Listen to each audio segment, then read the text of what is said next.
me lembro com muita alegria do batismo de Agostinho. Fui eu, Ambrósio, quem o batizou.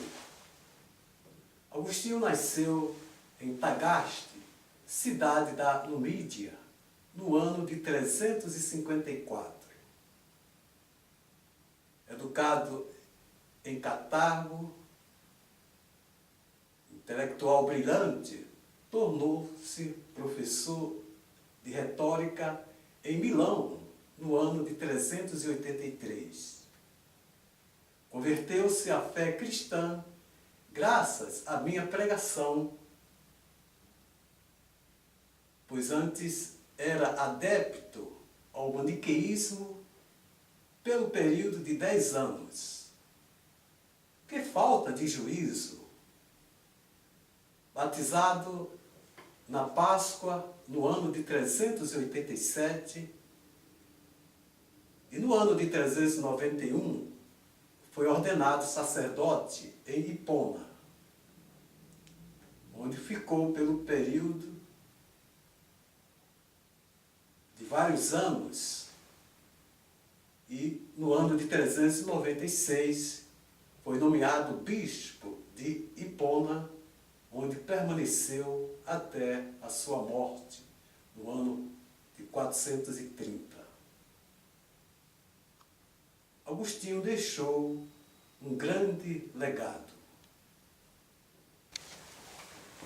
Queridos alunos, Santo Ambrósio foi uma pessoa muito importante na vida de Santo Agostinho. Ele foi o responsável pela conversão de Santo Agostinho, que, como vocês sabem, viveu um período histórico muito conturbado. Final do século IV, início do século V, o Império Romano passava por grandes dificuldades. Com a morte do imperador Teodósio, o Império Romano foi dividido. Ficou o Império do Ocidente, com capital em Roma, e o Império do Oriente, com capital em Constantinopla.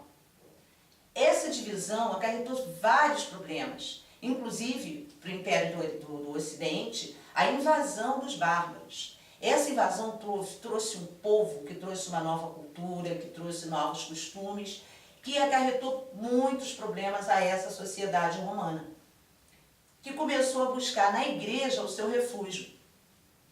A igreja os aceita, os acolhe. Mas o que acontece? Ela começa a sofrer com o machismo, com o oportunismo, que são aqueles que buscavam a igreja como refúgio, mas em compensação não queria da sua doutrina, não aceitavam. Então os cristãos começaram a perceber que eles tinham que cobrar dessas pessoas uma responsabilidade, um compromisso com a doutrina da igreja, porque eles estavam achando que a igreja já estava se igualando ao paganismo. É aí que entra Santo Agostinho. Santo Agostinho foi um grande defensor da igreja. Ele foi um grande defensor combatendo as heresias da época. Começar pelo pelagianismo, onde a graça de Deus não existia. Era o homem que se salvava. Deus não salva. Essa era a doutrina, era a ideia do Pelágio. O maniqueísmo foi outra aquela que Santo Ambrósio falou, que ele foi 10 anos, ele era adepto a essa doutrina. Ele também foi contra, depois da sua conversão, ele combateu, porque essa doutrina, ela falava sobre os opostos, era fundamentada nos opostos, bem e mal. O bem era Deus, o bom, né, era Deus, e o mal era o diabo. Ou seja, a matéria era intrinsecamente má e o espírito era intrinsecamente bom. Os donatistas também, essa foi uma outra heresia combatida por Santo Agostinho. O donatismo, ele combatia ferrenhamente a Igreja Católica. Santo Agostinho foi de uma grande importância para nós, igreja. Santo Agostinho deixou um legado importantíssimo. E aproveitando esse legado, a gente vai chamar aqui Miriam. Vem aqui falar um pouquinho sobre esse legado. Você que é uma aluna marcada, você que é uma aluna que está sempre atenta à aula, você tem boas notas, vem falar um pouquinho aqui para a turma sobre o legado de Santo Agostinho. Aproveitando que a senhora falou, professora, sobre os maniqueus, Uma das preocupações de Santo Agostinho era defender as acusações que os maniqueus faziam sobre o caráter revelado das escrituras judaicas. Surgiu então a obra sobre o Gênesis contra os maniqueus, e nessa obra Santo Agostinho desenvolve o tema da criação boa contra a criação má, né? O mundo mau que os maniqueístas apregoavam, um mundo decaído, um mundo degradado. Mais tarde, para defender a comunidade em que vivia, Santo Agostinho escreve 2 obras importantes, sobre a natureza do bem contra os maniqueus e sobre o livre-arbítrio. Nessas obras, Santo Agostinho coloca que o mal não vem do princípio, e o mal é uma livre escolha da nossa vontade, da vontade humana, né? Nós temos também em Santo Agostinho uma obra importantíssima, Confissões, em que ele fala da sua vida, uma autobiografia, mas mesmo assim se percebe o caráter, fica marcado o pensamento, a filosofia de Agostinho. Ele escreve desde a sua concepção até aquele momento do seu relacionar com Deus.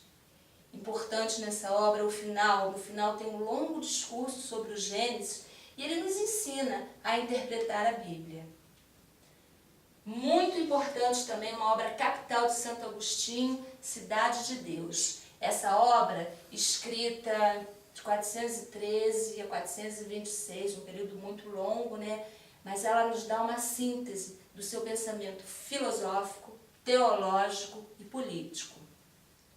Mais tarde, revisitando as obras que tinha escrito, Agostinho coloca pra gente uma obra intitulada Retratações. Nela, a gente vê o desenvolvimento de Agostinho como escritor e o pensamento final dele, né? Ele revê tudo que ele falou, tudo que ele escreveu e coloca pra gente uma nova maneira, né? Um novo modo de ver e pensar.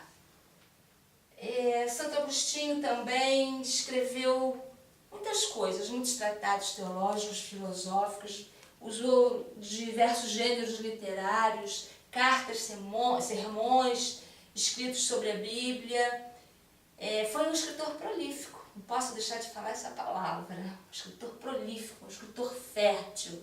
Nós temos aqui uma ideia, nós temos uma amostra de em torno de 113 escritos autênticos atribuídos a Santo Agostinho.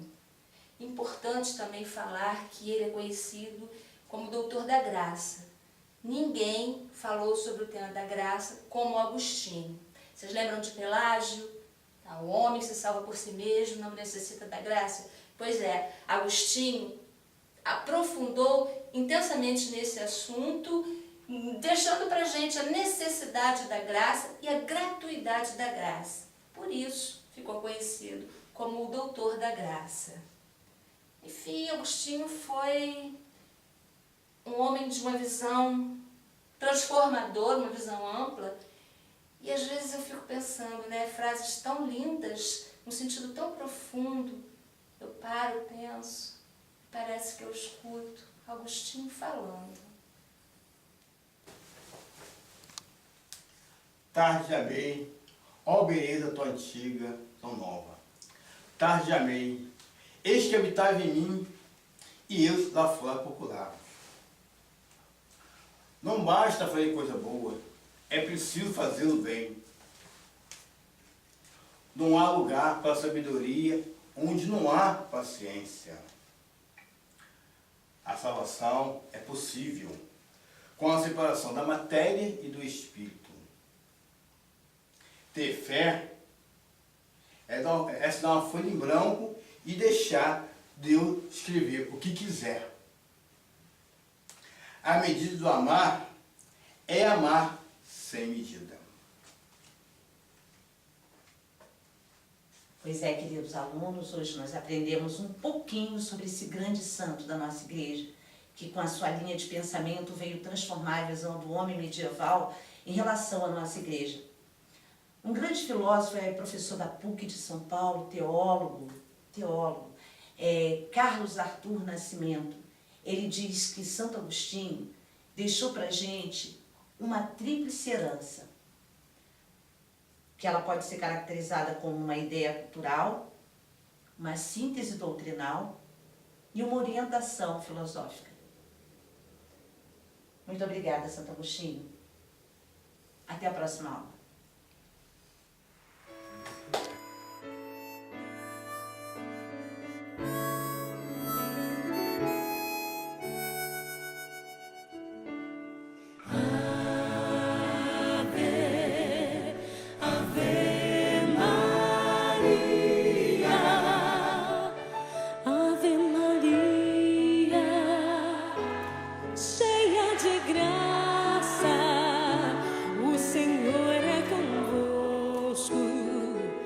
O Senhor é convosco, Ave Maria, cheia de graça, o Senhor